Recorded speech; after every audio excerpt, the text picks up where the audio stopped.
morning, good afternoon, or good evening. Welcome to the Culture Matters podcast. My name is Chris Smith. And I am Peter van der Lende. You're listening to the Culture Matters podcast on international business. We are on episode number 160. If you haven't subscribed, you can do so now. You can do that on culturematters.com. Today, we want to talk about cultural superiority in business. Why do we always think that we are better than others? And this is on a personal level, this is on a cultural level, but we want to talk about culture and business, and why do we always think that we are better than others? Do we think we are better than others? Why do we do this? And are we all subject to this phenomena? Maybe we want to start, Chris, to explain the audience about culture superiority. What is it? What do you understand when we mention cultural superiority? It is literally what it is in terms of what you just said in your introduction, and we do this on a personal level as well. I think I'm better than you, and you think that I'm better than I, even though we're both Dutch. I mean, you write an article or I write an article, and you try to shoot that down in a way, and because you think your corrections are better. So we do this on an individual level as well, even intra-cultural, meaning that within cultures that happens the same as well. But it seems to be stronger when you talk about an international context, when you have different cultures available. Excuse me. um, Must be Corona, of course. And what we're trying to look at here is if you put different cultures together, say on a project, or in project management, if you want, and one part is being done in India, the other part is being done in the US, then both sides generally think that they can do it better. Leave it up to us, and we can do it better. That's what I consider cultural superiority. It's not through the eyes of the individual or individuals. It's usually not seen as cultural superiority, generally as superiority. We can simply do this better. What I'd also like to do, but a little bit later on, is to have a look at what is currently going on in Eastern Europe with this crisis between Russia, Ukraine, and how the EU is reacting to this, all the different EU member states. So Yeah. we'll look at that in a moment as well. So in your introduction, Peter, you mentioned that okay, what is cultural superiority? Do we all do this? Is this your experience? I believe so, and in fact, this is well researched. If you just Google "better than average," then you will see all sorts of research coming up. It's referred to as the Dunning-Kruger effect, or the better than average effect. So this has been researched well over decades, where a lot of experiments have been done where people really believe that they, at the minimum, are better than average. So, I mean, there are funny examples of people in the hospital with causing accidents. They still think that they're slightly better than average driver. They are slightly better than average.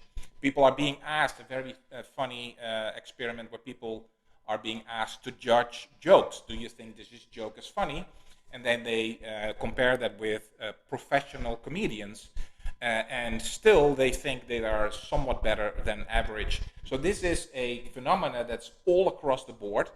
And I think where we want to step in is this also happening on a national cultural level? So do Germans on average think that they're a little bit better maybe than the neighbor?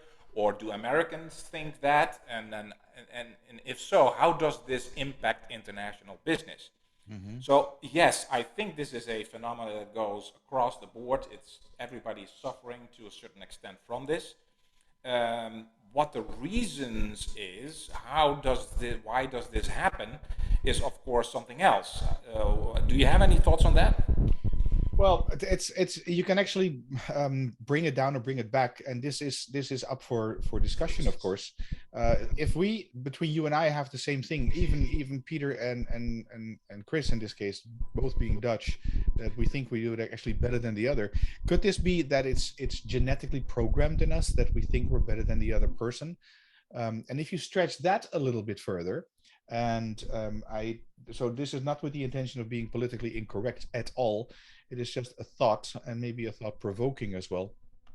if you think that you're better than the other, if this is a genetic disposition, then you could actually say that discrimination is something that is baked into our genes, into our fabric of our being, if you want. So it doesn't really answer your question yet, I think, Peter. And maybe you can repeat your question. Well, maybe it does in a way, because the question was, if the better than average effect is amongst us, and we all kind of suffer from it, if you will, on a personal level. So I'm a better driver than you are, or I'm a better article editor than you are, and you think the same thing. Of course, one of us is potentially wrong. We then elevate it to the level of culture, national culture, and how does this impact business? And so my question was, where does this come from? Is maybe is there a genetic component to it? And in fact, there are interesting articles, and this is also well researched, that there is an impact of genetic similarity. So if you are genetically similar to others, you form groups. Mm-hmm. These groups are stick together as whatever, as a tribe, if you will, Mm-hmm. and they believe that they are, of course, are better than others, and they start to fight with others and avoid strangers. Xenophobia is coming from there as well. So, of course, in culture, national culture, there is a similarity as well. So I'm similar to you because we're a Dutchman, and if we group Dutch people together and then we look at the rest of the world, you might say, well, we're not perfect, but better than average, right? So this applies to to cultures, national cultures, companies, if you will, right? Yeah, I'm working for that's true. this particular company. Well, we're at least better than average. So this is I think is a trend, or not, it's not a trend. It is a phenomena that goes across the board. Genetics might eventually, deep down, play a role, but I think it's better to look at it as in terms of we form groups, whether Mm-hmm. it's a company, whether it's a culture, whether it's a football club. It's tribe type thinking. And the question, of course, then is, how does this impact the dynamic of international business? And of course, that is something we might want to talk about a little bit more. Yeah. Well, and I have an example from a real life example that I experienced myself. I was doing some work for Philips Medical. It's the biggest division, if you want, still left over by the electronics firm Philips that used to make light bulbs and TVs and stuff like that. Yeah. And Dutch company, and they were running a project, and this was spread over India, the Netherlands, and the US in Andover, close to Boston. And I went through all three locations. So I went to in Andover. I did some workshops talking to only Americans. In the Netherlands, I talked to only Dutchmen, and in India, I spoke only to Indians. And I asked them the question because it did come up as well. Because the Indians were nagging about the Americans were nagging about the Dutch were nagging about the Indians, etc. You got this triangle working. And eventually, I asked the question, guys, in every location. So in India, in the Netherlands, and the US, if we leave this project to you, do you think we can do it better? And the answer was unequivocally yes, everywhere. And all in India, they said yes, leave it up to us, because then at least we're in control and we understand what we're doing. So did the Dutch, and so did the Americans. Now, when of course when you're looking at business in this case, if you have to even if it was only economical wise, I mean, the labor is cheaper in India, for instance. And if you want to make that work, if you want to get that project off the ground, then if you start with a -1 versus -1 position, then of course you create friction like that. So that better than average and thinking that you're better than the other, in this case, actually really got in the way in terms of running this typical project. So it does affect business as such. And what tends to happen is that people don't understand why they do it. They don't realize they do it. I mean, the Dutch walk into a room and they say, if you ain't Dutch, you ain't much, and that's the superiority is set already. So the point here is that you have to be aware of the fact that you do this, the fact that this is something that we all tend to do. So it's not only the Indians doing it to the Americans, but it's everybody doing it to everybody. And that's important to realize. That's the awareness is always step number one, right? That is, if you're alcoholic and you realize that you're an alcoholic, you're 50% there. But if you keep denying, then of course you don't get anywhere. Yeah. And then the next level would be understanding those different cultures. So where does this come from? Because this is what we talk about here within Culture Matters as well. We talk about cultural differences, not about culture better or culture worse. That's something you said as well, Peter. There's no, you can argue from one position that there's a certain way of doing things better than from another perspective you look at it, and yeah, it's might actually be um, not a lot better. I mean, look at us. I'm looking at you, Peter. Now, I mean, I write an article, and uh, you keep correcting it because you think it's better, and for me, I think, well, I don't really care that much whether it's a capital here or a bold statement there, bold in print, that is. For me, it's just okay. The speed with which things move forward are by far more important. So I put an emphasis on something else, and that Yeah. doesn't make it better. That doesn't make you wrong. That doesn't make me wrong either.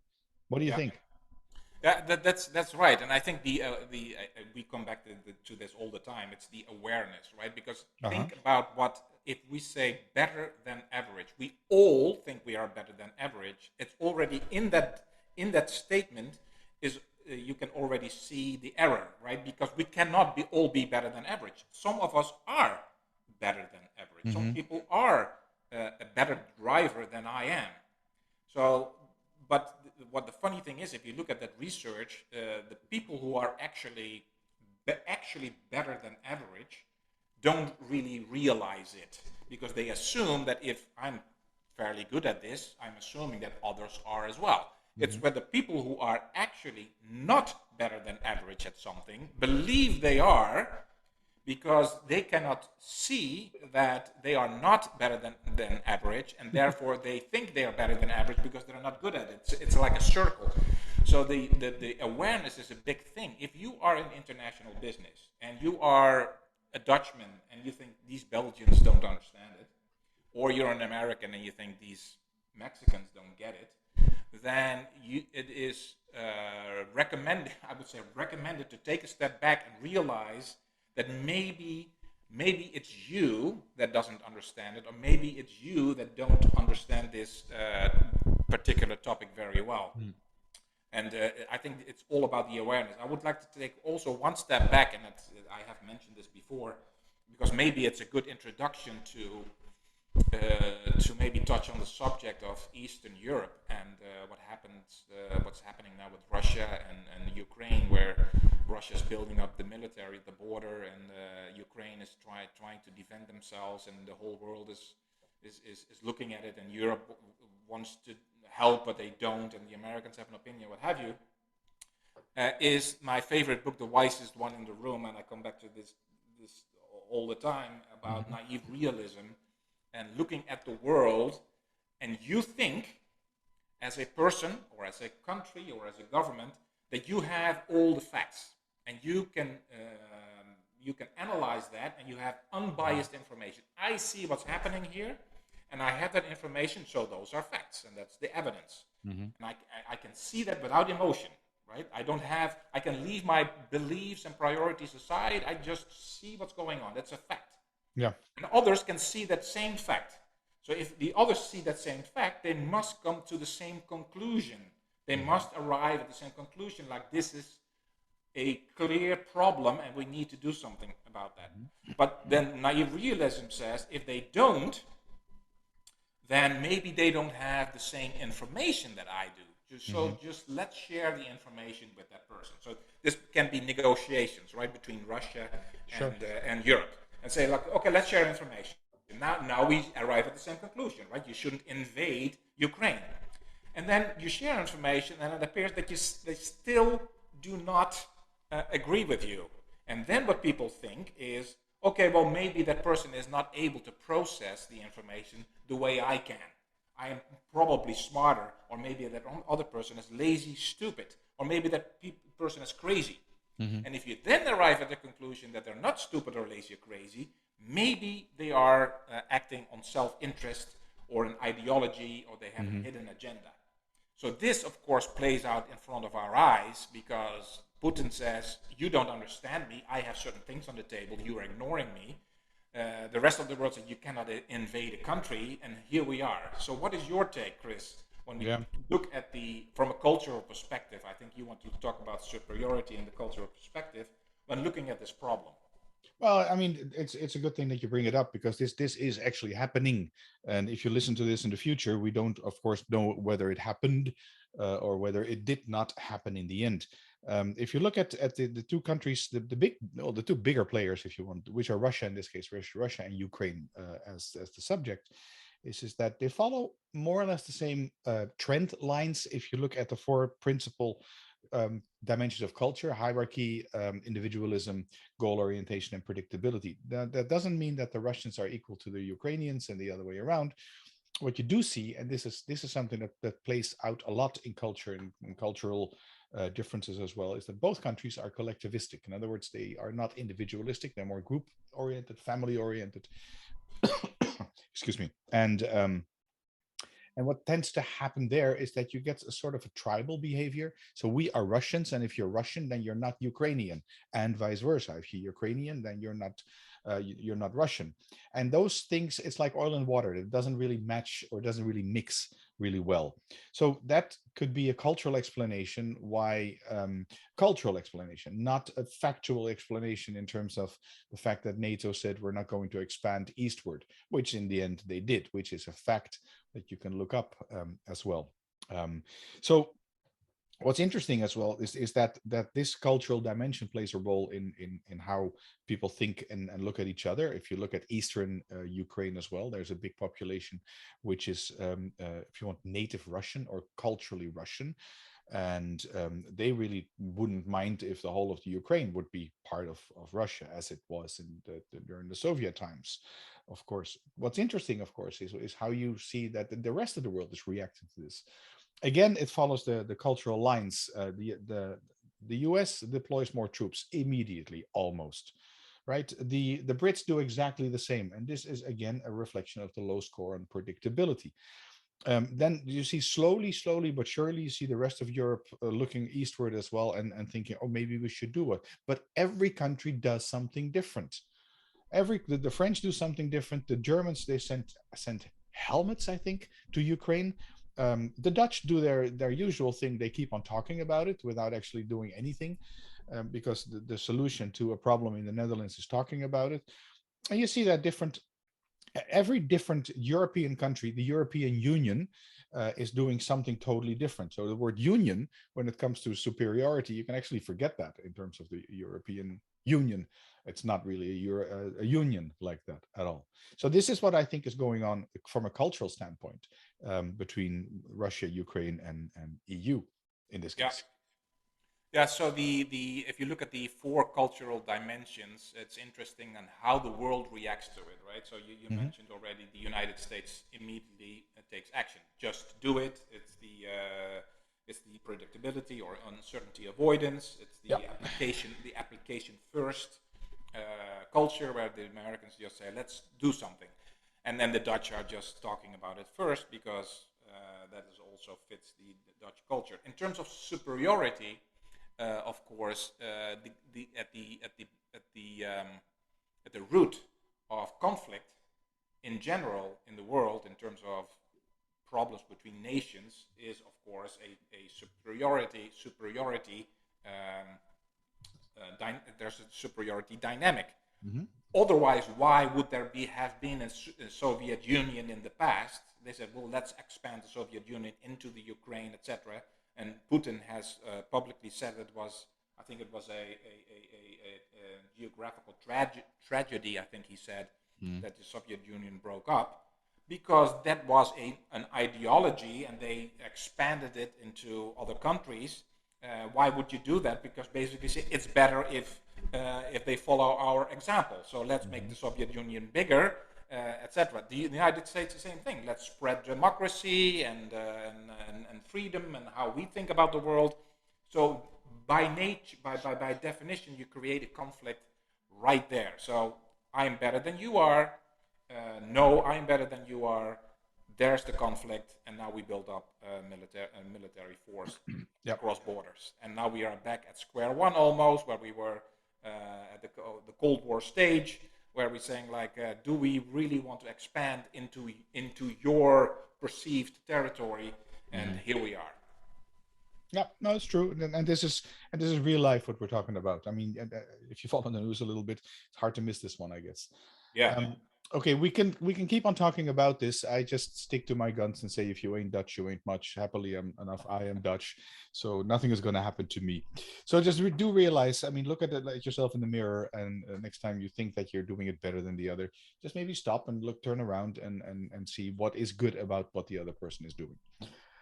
Shall we leave it at this, Peter? I think we can leave it at this. I think what maybe as a last comment, of course, we are looking through the lens of culture and superiority and what have you in terms of Hmm. international business, especially. So the Russian and Ukrainian is just a good example of how it can lead to conflict. This is also true in international business. Hmm. If you think that you are better as a Dutchman in international business, you might very well be wrong. Same thing for other cultures. The awareness is where it all begins, Hmm. and the awareness is something we can help you with. So if you face problems like this, where you have conflict or there are problems because of an international environment where people behave like this or think like this, uh, I think we are open to talk to you. Absolutely. All right. Well, thank you for listening. Number 160 podcast, Culture Matters in Business. Indeed, if you have not subscribed to this podcast, you can do so on several platforms.